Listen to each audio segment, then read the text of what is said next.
हाय बेटा, CA foundation principle and practices of accounting, प्यार से अकाउंटिंग बोलेंगे। इस सब्जेक्ट में कौन कौन से टॉपिक इंपॉर्टेंट है, इतना ही नहीं उन टॉपिक के अंदर में कौन से सब टॉपिक इंपॉर्टेंट है। देखो बेटा, इंपॉर्टेंट टॉपिक तो हर किसी को पता है, लेकिन उस टॉपिक के अंदर में तो 50 चीजें होती है, उसमें से कौन कौन सी चीजें इंपॉर्टेंट है, टॉपिक के अंदर का सब टॉपिक में क्या क्या इंपॉर्टेंट है, वो आपको इस लेक्चर में बताने वाला हूं, ताकि आपको एग्जाम में अच्छा स्कोर हो जाए।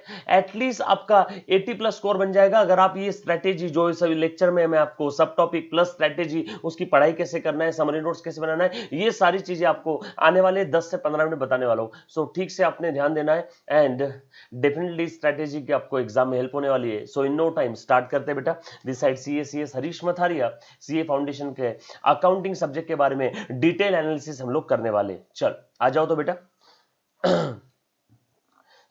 ये आपका मॉड्यूल 1 है, ये मॉड्यूल 2 है, दो मॉड्यूल आपको इंस्टीट्यूट से मिले होंगे।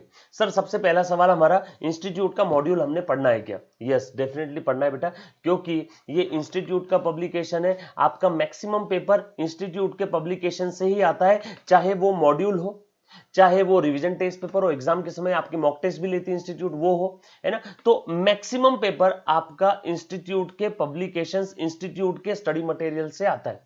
मैं सबसे पहले बोलूंगा कि आपने इंस्टीट्यूट का मटेरियल तो पूरा अच्छे से कर लेना है, theory, practical, solve unsolved problem, yes और नो। सर हमने तो आज तक इंस्टीट्यूट का मटेरियल किया नहीं और अब एग्जाम को कम टाइम है, तो आपने जहां कहीं से पढ़ा होगा, जो नोट्स से, जिस टीचर से पढ़ा होगा, उसकी नोट्स फॉलो करो। हाँ, अगर एग्जाम को काफी टाइम है, अगर एग्जाम को 4 से 4.5 महीने टाइम है, यस इतना टाइम आपके पास में, तो डेफिनेटली आप इंस्टीट्यूट के मॉड्यूल को रेफर कर सकते हो आराम से। चलो मैं स्टार्ट करता हूं बेटा। Module 1, module 2। मॉड्यूल 1 में आपको थ्योरेटिकल फ्रेमवर्क है, अकाउंटिंग प्रोसेस है। एक चीज लिख लो बेटा, ये पहले दो टॉपिक पे सबसे ज्यादा थ्योरी क्वेश्चंस आते हैं, सबसे ज्यादा थ्योरी क्वेश्चन फर्स्ट 2 टॉपिक्स पे आते हैं, ये सो मैं सबसे पहले टॉपिक से स्टार्ट कर रहा हूं। सबसे पहला वाला टॉपिक है थ्योरेटिकल फ्रेमवर्क। इस थ्योरेटिकल फ्रेमवर्क में क्या क्या इंपॉर्टेंट है, अच्छे से सुनना जरा। सबसे ज्यादा इंपॉर्टेंट है इसमें accounting concepts, accounting concepts. Exam में इसके ऊपर थ्योरी क्वेश्चन, 1 सेंटेंस, कुछ भी इस पे केस स्टडी बोलो, या एक ऑब्जेक्टिव टाइप क्वेश्चन आ सकता है। वैसे तो आपका पूरा पेपर डिस्क्रिप्टिव है, लेकिन छोटे मोटे एक हाथ दो ऑब्जेक्टिव क्वेश्चंस आ सकते हैं, यस और no. Accounting concepts are very important. Then उसके बाद फर्स्ट टॉपिक में आपको कैपिटल एंड रेवेन्यू एक्सपेंडिचर, इसके ऊपर आपको एग्जाम में थ्योरी क्वेश्चन या केस स्टडी पूछ सकते हैं बेटा, यस और no. Capital revenue expenditures are very important, ये आपने अच्छे से करके रखना है। कैपिटल और रेवेन्यू एक्सपेंडिचर का अंतर आपको शायद पता ही होगा, आप लोग ये लेक्चर देख रहे हो मतलब डेफिनेटली आपने अकाउंट सब्जेक्ट पढ़ा है। असेट खरीदने से लेके तो रेडी फॉर यूज करने तक के सारे खर्चे आंख बंद करके कैपिटल एक्सपेंडिचर। और एक बार असेट यूज करना चालू कर दिया, during the life of the asset, अगर हम लोग असेट के ऊपर कोई एक्सपेंस इनकर करते हैं और उस एक्सपेंस से असेट की कैपेसिटी, कैपेबिलिटी, इफिशियंसी या परफॉर्मेंस बढ़ता है, तो वो भी कैपिटल एक्सपेंडिचर, बचे कुछ सारे रेवेन्यू एक्सपेंडिचर। अकाउंटिंग कॉन्सेप्ट्स आपको पता ही है, going concern, consistency, accrual, cost, conservatism, materiality, substance over form, है ना। ये सारे आपके कंसिस्टेंसी, ये सारे आपके अराउंड 12 से 13 अकाउंटिंग कॉन्सेप्ट्स है, ये आपने अच्छे से पढ़ के रखना है, यस और नो। इसके ऊपर एग्जाम में क्वेश्चन आने के चांसेस सबसे ज्यादा है। कॉन्टिंजेंट लायबिलिटी, कॉन्टिंजेंट लायबिलिटी की शॉर्ट नोट सिर्फ पढ़ के रख लेना बेटा, इसके ऊपर क्वेश्चन आएगा एग्जाम में। और हाँ, एक बहुत ही हॉट शॉट टॉपिक है, वो है आईएफआरएस के ऊपर शॉर्ट नोट आपको एग्जाम में आ सकता है, या फिर necessity of accounting standard, necessity of accounting standard, इसके ऊपर एग्जाम में क्वेश्चन आता है। और एक और थ्योरी क्वेश्चन है वैल्यूएशन बेसिस, मेजरमेंट वाले टॉपिक में। फर्स्ट टॉपिक में आपके मॉड्यूल में जो सब टॉपिक है ना, तो उसके अंदर में आपको वैल्यूएशन बेसिस और measurement basis, historic cost approach, economic value added, economic value approach, market value approach, present value approach, याद है 4 अप्रोच है बेटा मेजरमेंट बेसिस के अंदर में। तो ये इतना एटलीस्ट, देखो बेटा मैं जो भी बता रहा हूं ये मोस्ट इंपॉर्टेंट है, एटलीस्ट इतना तो आपने करना ही करना है, यस और नो। उसके बाद सेकेंड टॉपिक की मैं बात करूंगा। सेकेंड टॉपिक में है, अच्छा सर ये पहले दोनों टॉपिक के ऊपर थ्योरी क्वेश्चन कितने नंबर के आ सकते हैं बेटा? पहले दोनों टॉपिक आपके ऐसा समझ लो 20 नंबर के हैं। First 2 topics are for 20 marks in your examination. Sir ये आप कहां से बोल रहे हो बेटा? आज तक का जो मेरा तजुर्बा है, आज तक के इतने सारे अटेम्प्ट के जो पेपर मैंने देखे, उसके हिसाब से बता रहा हूं, पहले दो topic are for 20 marks, time sure, ये सो चलो आगे बढ़ते हो बेटा। सो अकाउंटिंग प्रोसेस में बेसिकली क्या है, जर्नल एंट्रीज से लेके ट्रायल बैलेंस तक है। कम ऑन, एक बार फिर से, journal entries, ledger posting, balancing, preparation of trial balance, ये सारी चीजें आ जाती है आपकी सेकंड टॉपिक में। और अगर अकाउंटिंग करते वक्त कुछ गलतियां हो गई तो उन गलतियों को सुधारने का भी कहां पे आ जाता है, सेकंड नंबर के टॉपिक में। अकाउंटिंग प्रोसेस में रेक्टिफिकेशन ऑफ एरर नाम का सब टॉपिक है। सो सेकंड टॉपिक में क्या क्या इंपॉर्टेंट है, सबसे जरूरी चीज है अकाउंटिंग सब्जेक्ट में आपको जर्नल एंट्रीज पास करते आना ही चाहिए। मैंने 8 मिनट का मेरे ही चैनल पे एक जर्नल एंट्रीज का वीडियो बनाया हुआ है। दुनिया की कैसी भी कितनी भी कॉम्प्लिकेटेड एंट्री हो, 8 मिनट के उस वीडियो में आपका डेबिट क्रेडिट का पूरा फंडा क्लियर हो जाएगा। एक बार वो जरूर देखना बेटा। ये सुन, अब सेकंड टॉपिक में क्या क्या इंपॉर्टेंट है। सेकंड टॉपिक में थ्योरी क्वेश्चन तो आएंगे ही आएंगे, यस और नो, लेकिन प्रैक्टिकल क्वेश्चन इसमें कौन सा आ सकता है, सुनना जरा, अकाउंटिंग इक्वेशन के ऊपर। दूसरा प्रैक्टिकल क्वेश्चन प्लीज ध्यान देना, रेक्टिफिकेशन ऑफ एरर्स के ऊपर। सर रेक्टिफिकेशन ऑफ एरर्स में तो 3-4 टाइप के प्रॉब्लम है ना, तो उसमें भी कौन सा इंपॉर्टेंट है बेटा, जहां पे हम लोग इस स्प्रेड की एरर नेक्स्ट स्प्रेड में रेक्टिफाई कर रहे हैं with the help of P&L adjustment account, yes और नो। इस टाइप वाले क्वेश्चन जिसमें सस्पेंस अकाउंट भी है, तो ये टाइप वाले 1-2 क्वेश्चन मॉड्यूल से देख लेना बेटा आपने, यस और नो।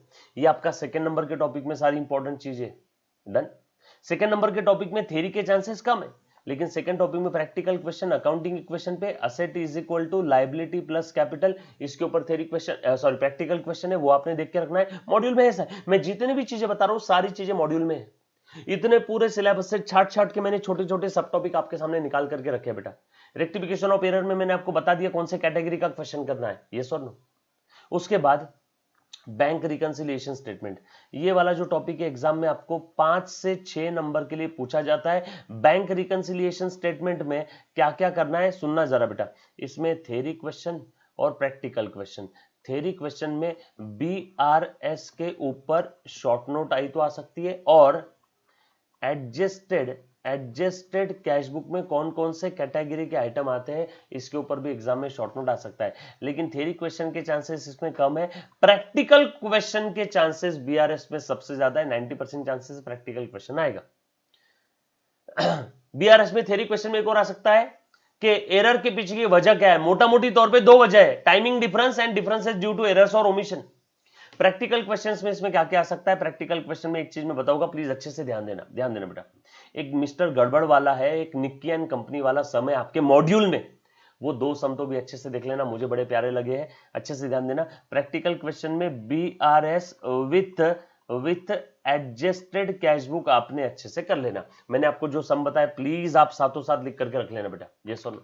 उसके बाद अगला टॉपिक चलते बेटा, इन्वेंट्री टॉपिक आपके एग्जाम में 6 से 8 नंबर का है। इन्वेंट्री में भी आपके जो रिवर्स कैलकुलेशन वाले क्वेश्चन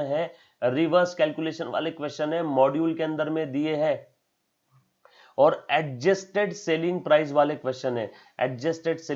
क्वेश्चन है, तो दोनों का एक एक क्वेश्चन सॉल्व कर लेना। FIFO LIFO simple average weighted average दूध पीता बच्चा भी सॉल्व करेगा इन्वेंट्री में, जो बच्चे ने पढ़ा है उसको समझ में आया होगा मैंने क्या बोला अभी।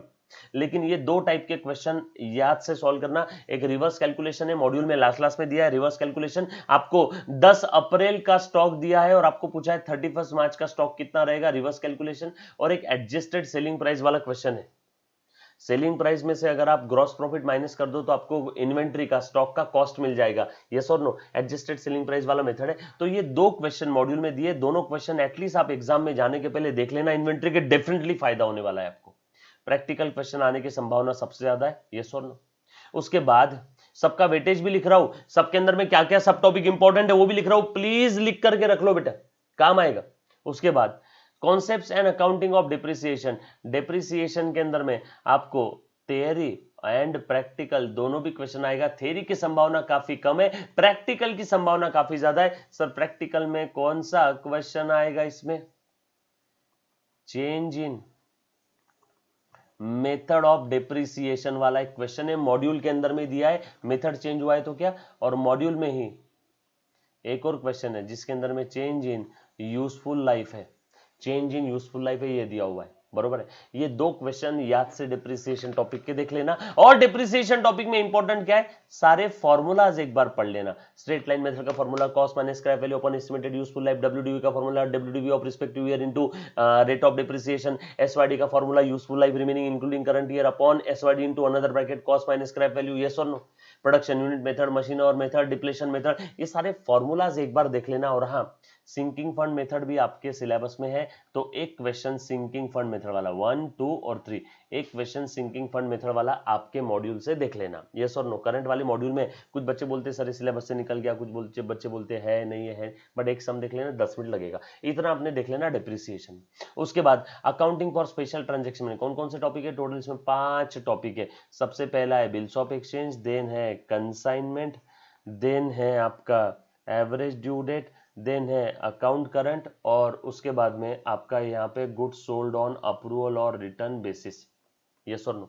तो अब देखो, ये बिल्स ऑफ एक्सचेंज, कंसाइनमेंट, ये दोनों टॉपिक के ऊपर एग्जाम के अंदर में क्वेश्चन आने की संभावना है 10 से 12 नंबर की, सिर्फ बिल्स ऑफ एक्सचेंज और कंसाइनमेंट की बात कर रहा हूं मेरे बच्चे में, यस और नो।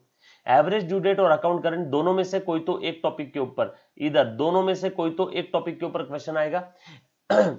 एवरेज ड्यू डेट के अंदर में आपके मॉड्यूल में लास्ट में जो एक दो सम दिए जिसमें एडजस्टमेंट है एवरेज ड्यू डेट की, सिंपल सा फॉर्मूला है, base date plus total product upon total of amount, है ना, उतना एक फॉर्मूला आपने अच्छे से पढ़ के रखना है। लास्ट के 2 सम सॉल्व कर लेना एवरेज ड्यू डेट के। एवरेज ड्यू डेट और अकाउंट करंट दोनों में से कोई तो एक टॉपिक के ऊपर, ऐसा समझो आपका 5 से 6 नंबर का प्रैक्टिकल क्वेश्चन आएगा। और गुड्स सोल्ड ऑन अप्रूवल और रिटर्न बेसिस कभी कभी आता है, कभी कभी नहीं आता है, कभी कभी आता है, कभी कभी नहीं आता है। गुड्स सोल्ड ऑन अप्रूवल और रिटर्न बेसिस के अंदर में जो तीसरी मेथड है, थर्ड मेथड, काफी बच्चे समझ गए मैं कौन से मेथड की बात कर रहा हूं, जिसमें सेल्स और रिटर्न लेजर बनाने के लिए बोला है, प्लस आपका सेल्स और रिटर्न डे बुक भी बनेगा, ये सुनो। तीसरी मेथड का एक क्वेश्चन देख लेना, क्योंकि तीसरी मेथड में तीसरी और दूसरी दोनों भी मेथड कवर्ड है, लेकिन इसमें चांसेस कम है, कभी आता है कभी नहीं आता है। लेकिन बिल्स ऑफ एक्सचेंज कंसाइनमेंट के ऊपर आता ही है 10 से 12 नंबर का। एवरेज ड्यू डेट और अकाउंट करंट दोनों में से कोई तो एक टॉपिक, जनरल में जो भी बता रहा हूं ये ट्रेंड है, और ये अंदर का जो भी मैं बता रहा हूं सब टॉपिक उतना करके जाना, स्कोर डेफिनेटली अच्छा आएगा। आप जाओगे पेपर देखोगे तो आपको सारी चीज दिखेगी,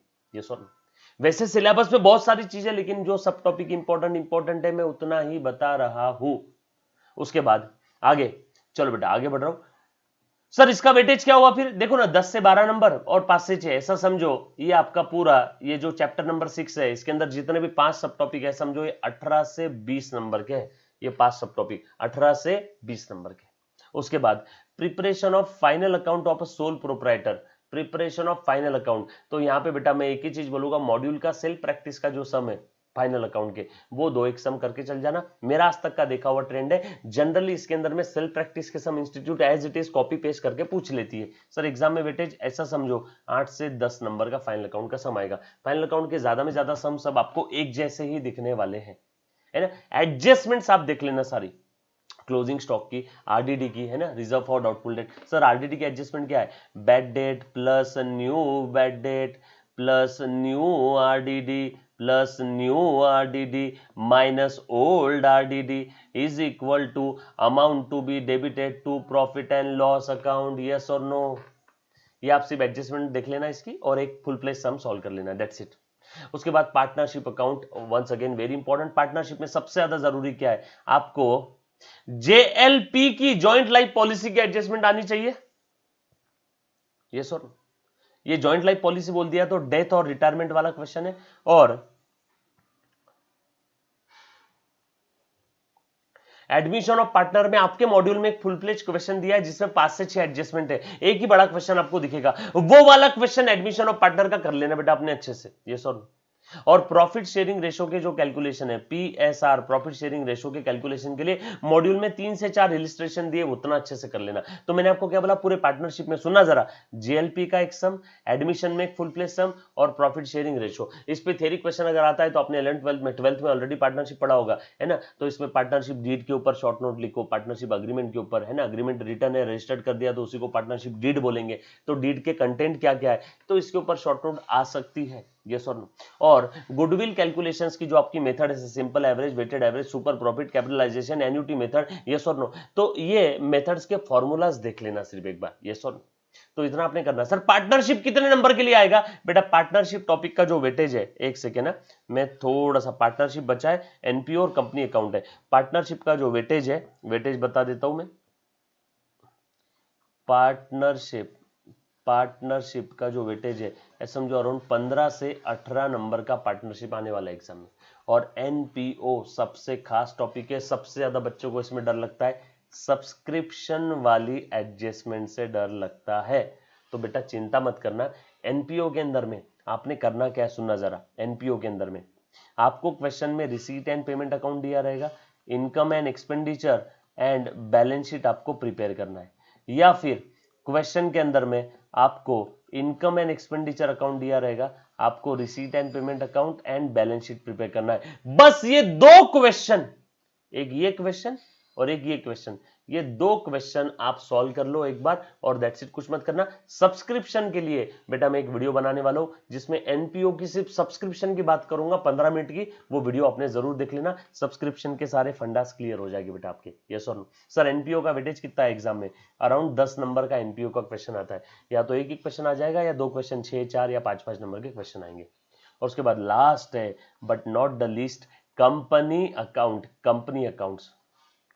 डोंट वरी, मैं आपको ये भी बताने वाला हूं कि आपने पढ़ाई कैसे रखना है, पढ़ाई कैसे करना है भी बता रहा हूं। ये 8 नंबर का था, ये 9 नंबर का टॉपिक है, लास्ट टॉपिक है 10 नंबर का, कंपनी अकाउंट्स। कंपनी अकाउंट्स में सबसे ज्यादा जरूरी है प्रो रेटा अलॉटमेंट वाला जो क्वेश्चन है, वो एक क्वेश्चन देख करके रखना। आपके मॉड्यूल में ही दिया है, न्यू लुक लिमिटेड का क्वेश्चन है शायद, प्रो रेटा अलॉटमेंट का, वो आपने अच्छे से देख करके रखना है। दूसरा, how to write off the loss on issue of debentures वाला क्वेश्चन है मॉड्यूल का, वो आपने एक बार देख करके रख लेना है। कितना सटीक बता रहा हूं आपको कौन कौन से क्वेश्चंस देखने हैं।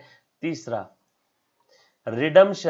रिडम्शन ऑफ प्रेफरेंस शेयर्स के अंदर में मॉड्यूल में एक प्रैक्टिकल क्वेश्चन दिया हुआ है रिडम्शन ऑफ प्रेफरेंस शेयर्स का, वो आपने एक बार अच्छे से देखना है। Pro rata allotment, how to write off on loss of issue of debentures and redemption of preference shares का एक क्वेश्चन आपने देख करके लगाना है। Section 55 of the companies act 2013 redeemable preference shares वाला एक क्वेश्चन दिया हुआ है, बस इतना आपने देखना है। और सर कंपनी अकाउंट्स का वेटेज कितना रहेगा?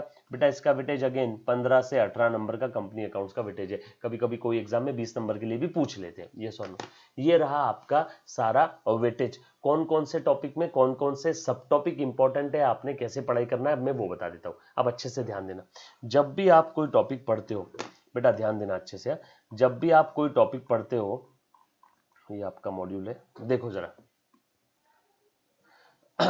जब भी आप कोई टॉपिक पढ़ते हो तो आपने सबसे पहले क्या करना है, मान लो आपको समझाने के लिए आप डेप्रिसिएशन अकाउंटिंग ये टॉपिक पढ़ रहे हो, तो सबसे पहली स्टेप क्या करना है? सबसे पहली स्टेप आपने उस टॉपिक का पूरा थ्योरी समझ लेना है, आपने कॉन्सेप्ट समझ लेना है। First step just read. बच्चा घाई करता है, बच्चा डायरेक्ट की नहीं मैं तो क्वेश्चन सॉल्व कर लूंगा, क्वेश्चन सॉल्व करके बंद कर देता है। बेटा थ्योरी क्वेश्चन भी आते हैं। फर्स्ट स्टेप रीड, उसके सारे कॉन्सेप्ट समझ लो, वो समझने के बाद वो ही कॉन्सेप्ट को आपने अप्लाई करना है प्रैक्टिकल क्वेश्चन में, ये आपकी सेकंड स्टेप रहेगी। वही सारे कॉन्सेप्ट को आपने प्रैक्टिकल क्वेश्चन में अप्लाई करना है। जैसे डिप्रिसिएशन टॉपिक की बात करूं तो आपने सारे फॉर्मूला पढ़ लिए, समझ लिए, अब उस फॉर्मूला को अप्लाई करने की बारी आ गई प्रैक्टिकल क्वेश्चंस में, यस और नो। और फिर आप प्रैक्टिकल क्वेश्चन आप खुद से होके सॉल्व करो, राइटिंग प्रैक्टिस करो।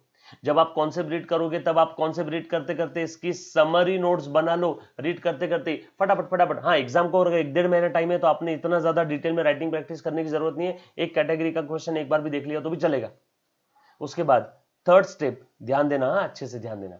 अब यहां पे आपको कुछ चीजें इंपॉर्टेंट लगी होगी तो वहां पे आप स्टार मार्क लगा दोगे। सर इंपॉर्टेंट मतलब क्या? जो आपको नहीं आता है वो इंपॉर्टेंट है। और प्रैक्टिकल क्वेश्चन सॉल्व करते करते करते कुछ क्वेश्चंस में आपको तकलीफ आई होगी तो वहां भी आप स्टार मार्क लगा दो, कुछ इंपॉर्टेंट एडजस्टमेंट होगी स्टार मार्क लगा दो। तो थर्ड स्टेप क्या करना है मालूम है क्या? जो जो ऊपर स्टार मार्क वाले पॉइंट है ना, वो पॉइंट एक बार फिर से रीड करो, रीड अगेन। मेरी बात सुनना, ये जो 4 स्टेप बता रहा हूं, ये 4 स्टेप बहुत जरूरी है, बहुत जरूरी है। और फोर्थ स्टेप बेटा इसमें क्या है, उस टॉपिक का एटलीस्ट एक टेस्ट अटेम्प्ट करो, एटलीस्ट एक टेस्ट उसका अटेम्प्ट करो। आप एक टेस्ट कहीं से भी दे दो, कहीं से भी, जहां से आपको टेस्ट पेपर मिल रहा है वहां से टेस्ट पेपर दे दो। टेस्ट पेपर अगर आपको मुझसे चाहिए, अपने onlylectures.com की वेबसाइट पे जाओ, वेबसाइट पे आपको टेस्ट पेपर मिल जाएगी, एटलीस्ट एक टेस्ट आपने देना है उस टॉपिक का। इतनी चीजें आपने करना है, पढ़ते पढ़ते ही समरी नोट्स निकाल लो, पढ़ते पढ़ते इंपॉर्टेंट एडजस्टमेंटों की साइड में लिख दो। बस ये 4 स्टेप आप हर टॉपिक के लिए करो। मेरी बात सुनना बेटा, बच्चे क्या करते हैं, बस बच्चे पहली स्टेप करके रुक जाते हैं, रीड कर लेते हैं, प्रैक्टिकल क्वेश्चन भी रीड करते हैं और छोड़ देते हैं, आगे की स्टेप्स करते ही नहीं बच्चे। इसीलिए मैक्सिमम बच्चे फेल होते हैं बेटा सीए के एग्जाम में। यस और नो? फॉर मोर गाइडेंस आप डेफिनेटली व्हाट्सएप कर सकते हो ऑन दिस कॉन्टैक्ट नंबर 9822093220। ऊपर जो मैंने वेटेज बताया है मेरे एक्सपीरियंस के हिसाब से, इतने सालों से जो पढ़ा रहा हूँ, और ये वेटेज आपको ऑन एन एवरेज हर 10 में से 9 एग्जाम में दिखेगा बेटा। ये sir, thank you very much, love you all, take care, stay home, stay safe बेटा।